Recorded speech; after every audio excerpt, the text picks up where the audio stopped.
Androgenic or androgenetic alopecia, also known as male or female pattern hair loss, is one of the most common chronic problems seen by dermatologists. Wait, so it's called male pattern hair loss and female pattern hair loss? Yeah, in men they call it male pattern hair loss, and in women they call it female pattern hair loss. OK. Either way, it's characterized by progressive hair loss, predominantly of the central scalp. I've talked about hair loss supplements. I've talked about hair loss drugs. What about foods for hair loss? What role might diet play in the treatment of hair loss? Human experiments with fecal transplants offer a clue to how powerful our microbiome is, with reports of improvements in hair loss after a fecal slurry made from freshly passed stools from a donor was administered into another person's colon, and not just by a little. Totally bald guy starts growing back hair a few months after a fecal transplant, and a little over a year later, check it out, completely regrown.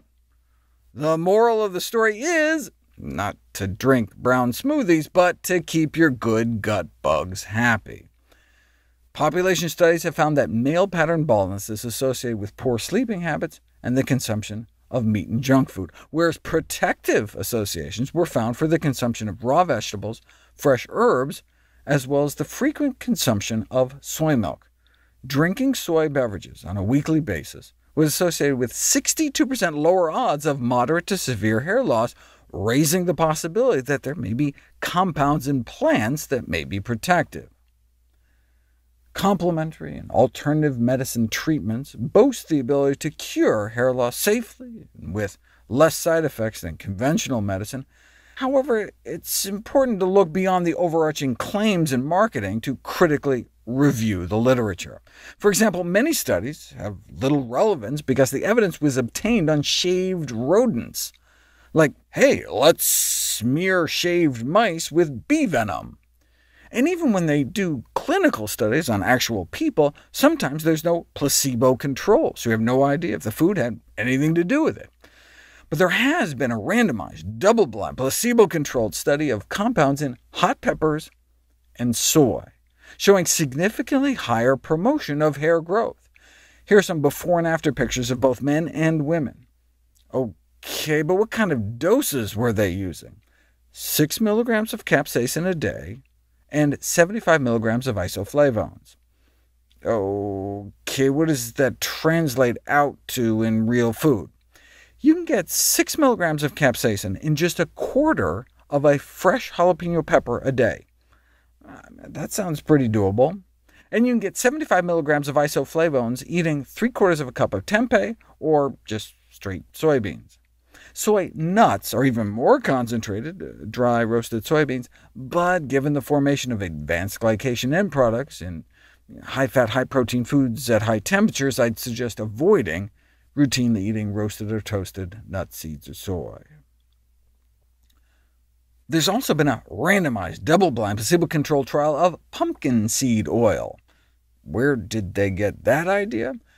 In 2009, a study out of South Korea found that randomizing men with BPH, enlarged prostate glands, to just 320 milligrams of pumpkin seed oil a day, that's about 1/16 of a teaspoon, so just like a few drops a day, improved urinary flow rates. Urinary flow continued to kink off and decline in the control group, but those taking the equivalent of just like eating 2 single pumpkin seeds a day saw significant improvement. That would seem to be an anti-androgen effect, so maybe it would help with hair loss? Seems to work in mice when used topically, but what about in people just eating pumpkin seeds? Couldn't hurt. Sadly, we often throw away pumpkin seeds, squash seeds, watermelon seeds, and they actually have a rich repertoire of nutrition, but you don't know if they actually work for hair loss until you put it to the test. 76 men with male pattern baldness received 400 milligrams of pumpkin seed oil a day, hidden in capsules, or they took capsules filled instead with a placebo for a few months.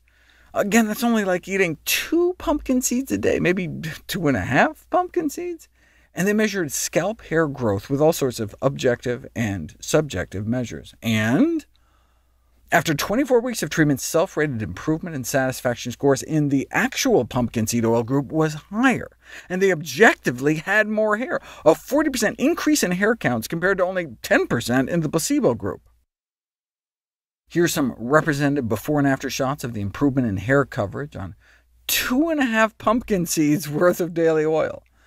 Show those pictures to blinded investigators who don't know who's in which group, and they rate the placebo groups as getting slightly worse over time, but the pumpkin seed oil group getting significantly better. In the pumpkin group, 95% remained either unchanged or improved, whereas in the control group, more than 90% remained unchanged or worsened. Given such a pronounced effect, might we be worried about sexual side effects? They looked before and after an index of erectile dysfunction and found no evidence of adverse effects.